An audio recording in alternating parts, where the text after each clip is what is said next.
আসানসোলের ৪ঠা জুন গোটা বাংলার পৌর বা শহর এলাকার পরিষ্কার পরিচ্ছন্ন রাখতে নতুন এক কর্মসূচি হাতে নিল রাজ্যের পৌর ও নগর উন্নয়ন দপ্তর।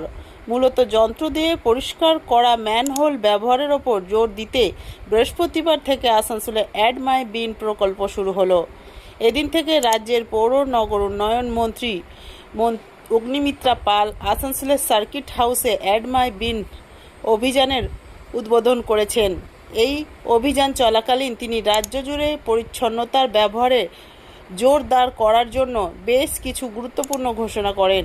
তিনি ঘোষণা করেন যে পশ্চিম বর্ধমান জেলার 7টি বিধানসভা কেন্দ্রে ব্যস্ত এলাকাগুলিতে প্রতি 100 মিটার অন্তর ডাস্টবিন বসানো হবে। তারপরে গোটা বাংলায় হবে green Asansol, clean Asansol. Smart city করার আমাদের প্ল্যান আছে। আমার দপ্তর থেকে এটা আছে আমাদের এর মধ্যে, এবং সেখানে আমি দপ্তরের কাছে আবেদন করেছি যে আসানসোলকে একটি স্মার্ট সিটি করা হোক, এবং তার সাথে সাথে Cooch Behar which is a historical city, Tamluk আর নবদ্বীপ, এই তিনটে প্লাস আসানসোল 4টে স্মার্ট সিটি করার কথা আমি দপ্তরকে পাঠিয়েছি।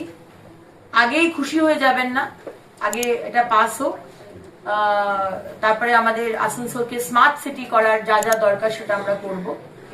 আরেকটিও যেটা বিষয়, 4টে বা 5টা নতুন নয়, hill station, clean hill station এর একটা প্রজেক্ট রয়েছে, যেখানে আমরা শিলিগুড়ি হিমালয়ান হিল স্টেশন, এমনি হিল স্টেশন নয়, তো সেখানে কালিম্পং, দার্জিলিং, কার্সিয়ং, মিরিক আর শিলিগুড়ি, এই 5টাকে আমরা করছি।